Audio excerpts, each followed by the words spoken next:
옆에 계신 분, 또 이렇게 멀리 좀 계시겠지만 우리 함께 같이 성도님들과 인사했으면 좋겠습니다. 잘 오셨습니다. 네, 반갑습니다. 환영합니다. 네, 어떻게 보면 이 수요일 이 시간이 가장 고단한 시간이 아닐까 생각이 듭니다. 왜냐하면 또 하루를 또 열심히 또 살고 또 식사를 못 하고 오신 분도 계시겠죠. 또 하고 오신 분도 계시겠지만 또 이렇게 말씀을 사모함으로 나오셔서 이렇게 함께 예배하고 말씀을 듣는다는 것이 참 때로는 고단한 힘이지만 또 이 안에 하나님의 놀라운 은혜가 있을 줄로 믿습니다. 그리고 또 몇 시간 상간에 계속 비가 많이 와서 또 오고 가는 발걸음 많이 또 이렇게 걱정이 되실 텐데, 오고 가는 발걸음 가운데 하나님의 인도하셔서 보호하심 속에서 날마다 안전함이 있기를 소망합니다. 이력서, 면접, 소개팅, 이 맞선 어른들의 이 대화의 공통점이 있습니다. 그게 뭔지 아세요? 다시, 이력서와 면접, 소개팅, 맞선 어른들의 대화에서의 공통점이 있습니다. 뭘까요? 그것은 바로 자신의 장점을 어필해야 한다는 것입니다. 이력서엔 일명 이 스펙을 잘 기입해야 합니다. 그리고 면접에서도 이 자신이 이 회사에 필요한 사람임을 보여줘야 합니다. 또한 이 소개팅이나 맞선에서도 마찬가지죠. 상대방의 마음을 사로잡기 위해서 부단히 자신을 어필해야 합니다. 즉, 자신이 얼마나 괜찮은 사람인지를 자랑해야 한다는 것입니다. 세상의 모든 사람들은 이 자랑을 하나씩 가지고 있을 것입니다. 그것이 외모, 학벌, 가진 재물, 자녀들의 성공, 아니면 자신만의 할 수 있는 어떤 기이한 일들, 그 모든 것들이 다 자신만이 가지고 있는 것이 있을 거예요. 심지어 이 어린 아이들도 자신의 행동을 부모에게 보이며 자랑합니다. 저에게 이제 그 10살짜리 딸과 7살짜리 이제 딸 아이가 있습니다. 그리고 이제 뱃속에 아이가 또 있죠. 네, 아들이랍니다. 네, 그런데요. 그런데 항상 이 두 딸 아이들이 항상 이렇게 그림을 열심히 그려와서 저한테 이렇게 보여줍니다. 아빠 잘 그렸지. 그걸 보면서 자랑을 합니다. 되게 많이 잘 그렸네. 사실 보면 삐뚤빼뚤하고 그림이 잘 그려지지 않잖아요. 그렇지만 그걸 보면서 아빠 나 이만큼 할 수 있어. 이렇게 자랑하는 모습. 이처럼 이 자랑으로 사는 것은 사실 나쁜 것은 아닙니다. 오히려 이 자존감을 높여주는 역할을 하는 것이 분명합니다.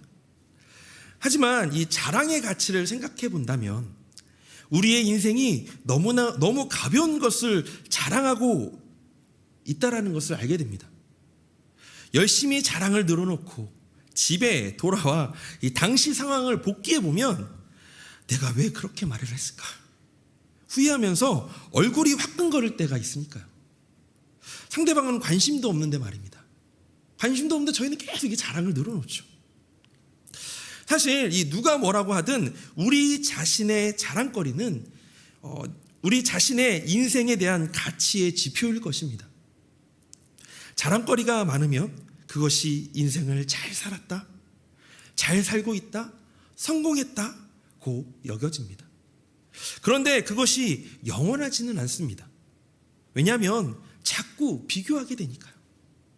나보다 더 잘난 사람은 왜 그렇게 많은지, 나의 자랑이 자꾸 작아 보이고 시시해 보이고 초라하게 느껴집니다. 교회 안에서는 어떨까요? 많은 이들이 자신의 신앙을 자랑합니다. 성경을 얼마나 읽었는지, 얼마나 기도를 했는지, 예배를 얼마나 참석했는지, 얼마나 많은 기적을 체험했는지, 방언을 하는지, 은사가 있는지, 이런 것들을 자랑하는 사람들이 있습니다.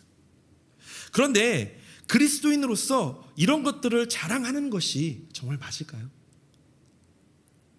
자랑을 하는데 이 마음의 불편함은 무엇으로 설명해야 할까요? 과연 성경은 우리에게 우리의 자랑거리는 무엇이라고 말을 하고 있을까요? 그리스도인인 우리는 무엇을 자랑해야 할까요? 오늘 본문의 말씀을 함께 묵상하면서 늘 만족스럽고 우리의 가치의 지표가 될 수 있는 이 그리스도인으로서의 자랑해야 할 것이 무엇인지를 함께 살펴보고자 합니다. 본문은 우리의 본래 신분을 이야기하면서 동시에 우리가 어떻게 구원을 받았고 또 그 구원의 목적이 무엇인지를 소개하고 있습니다. 먼저 우리가 본문을 보면서 우리가 자랑해야 될 것 첫 번째는 우리의 형편이 죽음에서 생명으로 옮겨졌음을 알고 자랑해야 한다는 것입니다. 1절부터 3절은 우리의 본래의 형편을 본질상 진노의 자녀라라고 말합니다. 우리 함께 1절부터 3절까지의 말씀을 한 목소리로 한번 읽어보도록 하겠습니다. 그는 허물과 죄로 죽었던 너희를 살리셨도다. 그때 너희는 그 가운데서 행하여 이 세상 풍조를 따르고 공중의 권세 잡을 자를 따랐으니 곧 지금 불순종의 아들들 가운데서 역사하는 영이라. 전에는 우리도 다 그 가운데서 우리 육체의 욕심을 따라 지내며 육체와 마음에 원하는 것을 하여 다른 이들과 같이 본질상 진노의 자녀였더니. 아멘. 1절에서 이 죽었던이라는 말은 문자적으로 육체의 죽음이 아니라 생명을 주시는 분에게서 소외되었다는 의미입니다. 이 말씀을 조금 더 이어가기에 앞서서 우리가 이 용어 정리는 좀 한번 하고 갔으면 좋겠습니다. 우리가 이렇게 말씀을 하거나 어떤 고백을 할 때 우리가 죄와 허물로 죽을 수밖에 없었던 이런 단어를 저희가 많이 쓰거든요. 근데 저희는 그렇게 쓰면 안 되고요. 죽었더니입니다. 죽을 수밖에 없었더니 아니라 우리는 이미 죽었습니다. 본질상 우리는 진노의 자녀이기 때문에 영적으로 죽은 사람들입니다. 그래서 죽을 수밖에 없었더니 아니라 죽었더니라고 우리 이제 앞으로 이렇게 말하시면 더 좋을 것 같습니다. 이어가서 말씀드릴게요. 이 바울은요 이전에 로마인들에게 이 죽음의 상태가 아담의 죄 때문이라고 했습니다. 이 로마서 5장 17절에 이렇게 고백합니다. 한 사람의 범죄로 말미암아 사망이 그 한 사람을 통하여 왕노릇 하였은즉. 이 모든 인류가 그 죄에 참여했고 그 결과 고통을 받았습니다. 바울은 죄의 싹은 사망이요 라고 말하며 우리의 처한 형편을 요약합니다. 이미 죽은 그런 존재였다는 겁니다. 즉 우리의 상태는 영적으로 죽었으며 하나님께로부터 분리되었습니다. 그것은 바로 우리의 허물과 죄 때문입니다. 또한 2절에서 바울은 이렇게 영적으로 소외되어 살았던 우리의 삶의 방식을 묘사합니다. 우리는 세상의 풍속을 쫓았습니다. 이는 우리가 비기독교적 가치관을 기준으로 살았다라는 말입니다. 이 가치관은 공중의 권세 잡은 자인 사탄에 의해 만들어지고 그에 의해 강화되었습니다. 사탄은 교묘한 술수를 써서 죄에 빠진 우리 눈으로 보기에 매력적인 것들을 우리 앞에 제시하고 마치 그것이 우리의 생각인 양 여기고 그것을 따라가게 만듭니다. 2절 후반절에 이 불순종의 아들들 가운데서 역사하시는 영은 이 권세 잡은 자에게 의해 지음받고 힘을 얻은 비인격적인 기운을 말합니다. 사탄의 나라는 우리로 하여금 마치 재미있는 이 스포츠 경기의 열광적인 행동과 이 태도를 취하게 만드는 것과 마찬가지로 경건하지 않는 가치관과 태도 그리고 행동들에 환호하고 따라가도록 유도합니다. 얼마나 달콤한 그 하나님의 것이 아닌 다른 것들. 그래서 우리는 이 환호하고 소리를 지르며 발짝발짝 뛰고 흥분된 감정에 빠지지 않고서는 할 수 없는 행동들을 우리가 하게 됩니다. 마치 우리 여기 또 여성 성도님들 많이 계셔서 공감이 조금 덜 되시겠지만 마치 예비군이 군복만 입으면 다른 사람이 되는 것처럼 멀쩡히 잘 이렇게 일상생활 하더라도 예비군이 가서 이제 군복만 입으면 사람이 변해지더라고요. 막 다 옷을 막 풀어 헤치고 막 총 막 질질 끌고 다니면서 정말 바깥에서 볼 수 없는 행동들을 합니다.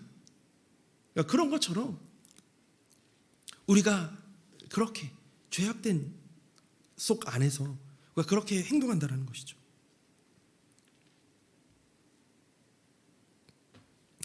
이 사탄의 나라의 분위기에 쌓이면 이 평소에 따르지 않는 그런 불순종의 행동들도 우리는 하게 되는 것입니다.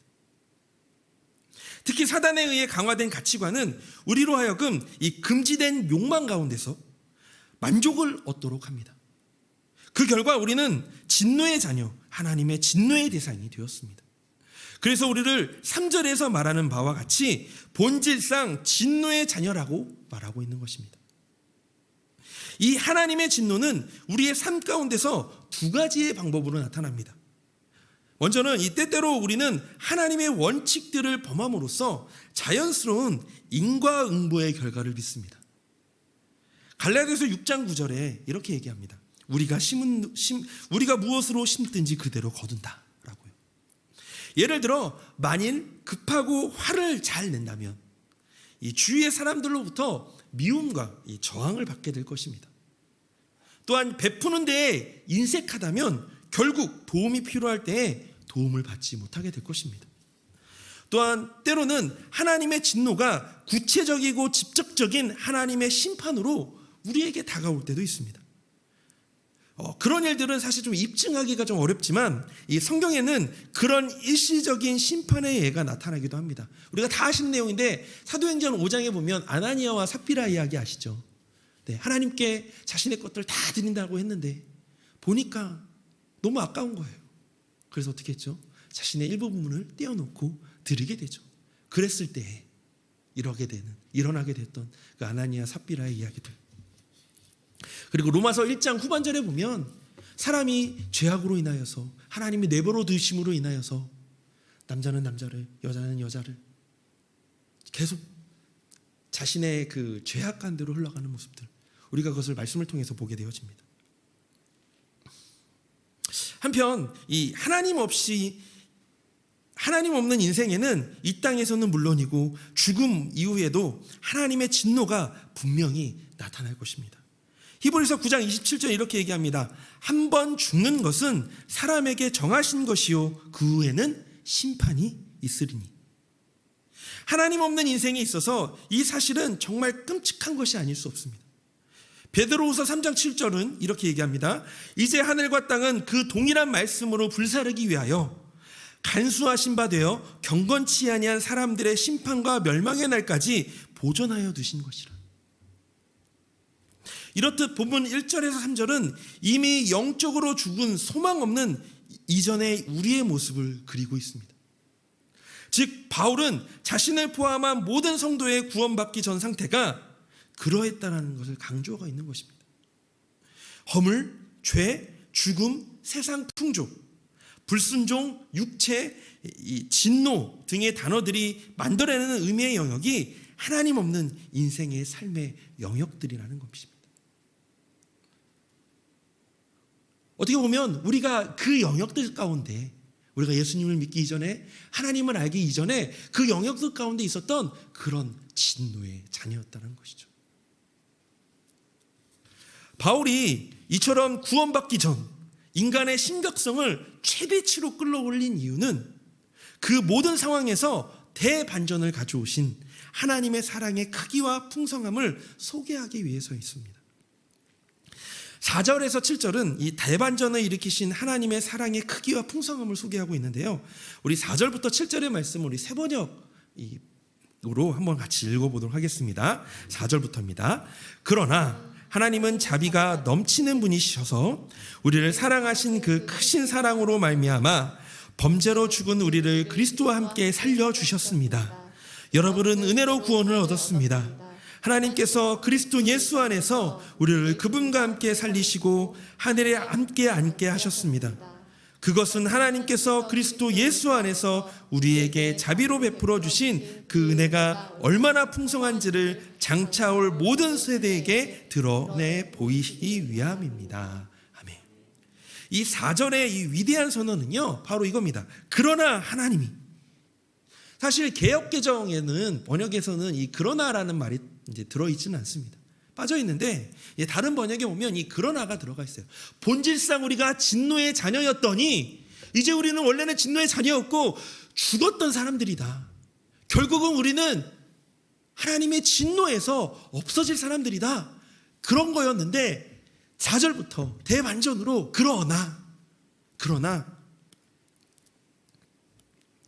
하나님이, 이 답 없는 인생에게 유일한 답은 하나님이시라는 것을 말씀하고 있는 것입니다. 그런 비참한 상태에 묶인 죄인에게 필요한 것은 하나님이며 그분의 긍휼과 사랑이라는 것이죠. 하나님의 긍휼이 그분의 진노를 억제한다라는 것입니다. 하나님께서는 우리가 죄인임에도 우리를 벌하시는 것을 자제하십니다. 왜일까요? 이 긍휼하심이 우리를 향한 크신 사랑에서 흘러나오기 때문입니다. 그분은 자신이 사랑하는 이들을 위해 악이 아니라 선한 것을 베풀기를 원하십니다. 그 결과 하나님께서는 우리에게 세 가지를 행하셨습니다. 첫째로 우리를 그리스도와 함께 살리셨습니다. 우리 죄는 우리 자신을 영적으로 죽게 만들었습니다. 그 죄는 우리를 하나님께로부터 분리시켰습니다. 그러나 부활하신 그리스도께서 죽음을 이기셨습니다. 그리고 하나님께서는 우리를 그리스도의 생명에 동참하게 하셨습니다. 그렇게 하시는 가운데 우리를 더 이상 영적으로 하나님과 소외되지 않게 하셨습니다. 둘째로 우리를 그리스도와 함께 일으키셨습니다. 그리스도 안에 있는 생명은 우리가 영적인 영역에서 그리스도의 부활에 동참했기 때문에 우리에게 온 것입니다. 우리는 죄와 죽음으로부터 일어나 새로운 생명을 받았습니다. 우리는 사탄의 권세 잡은 이 땅에서의 삶을 살아가면서 동시에 그리스도의 나라의 일부로서 그분과 함께 살고 있습니다. 세 번째는 우리를 그리스도와 함께 하늘에 앉히셨다라는 것입니다. 하늘에서 그리스도와 함께 앉았다라는 것은 하나님께서 우리를 귀하게 여기시고 우리가 하늘에 올라갔을 때 그리스도와 함께 앉히시기로 작정하셨다라는 것입니다. 바울은 지금 성도들이 얻은 구원이 얼마나 영광스러운 은혜인지 강조하기 위해 이 가장 비참했던 과거와 가장 영광스러웠던 현재를 대조하고 있는 것입니다. 과거 본질상 진노의 자녀로서 허물과 죄의 자리에 앉아 있었던 우리가 이제 예수와 함께 하늘의 영광의 자리에 앉게 되었습니다. 이제 우리는 사탄의 나라가 아니라 그리스도의 나라를 반영하는 삶을 살아갑니다. 우리는 더 이상 죄와 불법 가운데 죽어 있지 않습니다. 우리는 그리스도 안에서 살면서 그분의 능력과 권위를 현재뿐만이 아니라 미래에도 경험하게 될 것입니다. 하나님은 예수 안에서 성도들에게 베푸신 구원을 통해 당신의 자비와 은혜의 풍성함을 현재 오는 세대에 계속해서 나타낼 것입니다. 우리가 이것을 분명히 알아야 하는 이유가 있습니다. 사실 우리가 이렇게 삶을 많이 강조합니다. 삶에서 어떻게 해서 살아내는지, 이 말씀을 가지고 우리가 어떻게 붙들고 나아가야 될 것인지. 사실 오늘 이 에베소서에 있는 2장의 말씀들 1절부터 7절까지 우리가 봤지만 이 1절부터 7절까지의 말씀이 그래서 뭐 사실 이렇게 얘기할 수 있거든요. 그런데 이게 놀라운 우리 하나님을 향한 우리를 향한 하나님의 사랑이고 정말 저에게는 저한테는 이 말씀을 묵상하면서 저 이렇게 다가오게 됩니다. 맞아, 하나님 우리를 그렇게 말씀하셨지. 우리가 말씀을 들으면서 우리의 마음 가운데 이 말씀을 계속 새기는 겁니다. 왜요? 우리는 날마다 우리의 연약한 죄성 때문에 계속 우리가 넘어지고 쓰러지면 때로는 시련 때문에 마음을 속상해하고 가슴을 치고 있을 때 우리는 날마다 예전으로 돌아가게 되고 우리 안에 스스로 동굴을 만들게 되고 계속 우리 안에 벽을 쌓게 됩니다. 우리의 존재를 잊어버리게 되죠. 그렇기 때문에 우리는 이 말씀들을 계속 알아야 합니다. 맞아, 하나님 우리를 죽음에서 살리셨지. 하나님 우리를 그 하늘 보좌에 앉히셨지. 우리는 결국 하나님과 함께 그 영원한 나라에서 함께 할 거지. 이런 마음들을 우리가 날마다 말씀을 들으시면서 계속 새겨야 합니다. 두 번째는요, 이 은혜에 의하여 믿음으로 구원을 받았음을 자랑해야 한다는 것입니다. 우리의 구원은 전적으로 하나님의 은혜로 된 것입니다. 바울은 5절에서도 이 사실을 선언했습니다. 5절 한번 같이 읽어볼까요? 허물로 죽은 우리를 그리스도와 함께 살리셨고 너희는 은혜로 구원을 받은 것이라. 이 구원은 은혜에 의해서 믿음으로 말미암아 주어졌습니다. 은혜는 자기의 행위로는 그것을 얻을 만한 자격이 없는 사람들에게 주는 호의라는 개념을 포함합니다. 하나님께서는 우리에게 반드시 구원을 베풀어야 하는 의무가 있지 않습니다. 우리가 뭐라고 하나님이 우리에게 그 은혜를 주셔야 할까요? 그분이 자신과 영원히 분리된 모든 사람들을 정죄하는 것은 정당한 일입니다. 그러나 하나님께서는 우리의 행동이 우리 자신에게 합당한 정죄를 가져왔음에도 불구하고 피할 길을 주셨습니다. 그 이유는 우리를 사랑하시고 또한 그렇게 하시기를 원하셨기 때문입니다. 우리가 그 사랑의 한복판에 한가운데 있음을 기억하셨으면 좋겠습니다. 이것이 바로 은혜입니다. 그리고 우리를 영원한 심판으로부터 구원하셨습니다. 하나님께서 제공하신 피할 길은 그분께 속한 것이고 오직 그분만이 주도적으로 하실 수 있는 것입니다. 그 가운데 어느 한 부분도 우리에게 맡겨진 것은 없습니다. 구원의 과정 전체, 곧 은혜와 믿음은 모두 하나님의 선물입니다. 그분이 우리에게 구원을 주셨습니다. 우리가 그저 손을 내밀어 그 선물을 받은 것입니다. 이것이 바로 믿음이라고 하는 겁니다. 손을 내밀어, 단지 우리는 그저 손을 내밀어서 그 선물을 받은 것, 이것이 바로 믿음이라고 합니다. 믿음은 하나님께서 우리에게 주시는 것을 그것이 무엇인지 완전히 이해하지는 못하지만 의지하고 받아들이는 것입니다. 또한 믿음은 자신에게 필요한 것을 스스로 제공할 수 있다는 생각을 버리고 오직 하나님께서 베푸실 수 있는 것임을 인정하는 것입니다. 이 의미를 생각하면서 8절 9절을 같이 한번 읽어볼까요? 8절 9절입니다. 너희는 그 은혜에 의하여 믿음으로 말미암아 구원을 받았으니 이것은 너희에게서 난 것이 아니요 하나님의 선물이라. 행위에서 난 것이 아니니 이는 누구든지 사랑하지 못하게 함이라. 아멘. 은혜로 말미암는 구원이라는 하나님의 계획은 모든 사람을 동등한 기초 위에 세웁니다. 그래서 구원의 영역에서는 아무도 자랑하거나 으스대면서 자신의 업적을 가리킬 수가 없습니다. 이 영역에서는 누구도 아무것도 하지 못하며 오직 하나님께서 모든 것을 이루셨습니다. 그래서 이 은혜로 말미암는 구원은 절대적이고 변하지 않습니다. 그리고 영원합니다. 이 놀라운 선물을 지금 우리가 받았고 누리고 있는 것입니다. 이것이 우리가 자랑해야 할 것입니다. 결국 우리 이 두 가지 이 자랑할 것을 통해서 우리가 맺을 결론은 이겁니다. 우리는 하나님이 만드신 바다. 10절에 보면 이렇게 나와 있어요. 우리는 그가 만드신 바라 그리스도 예수 안에서 선한 일을 위하여 지으심을 받은 자니 이 일은 하나님이 전에 예비하사 우리로 그 가운데서 행하게 하려 하심이라. 결국 우리는요 하나님이 만드신 바다라는 겁니다.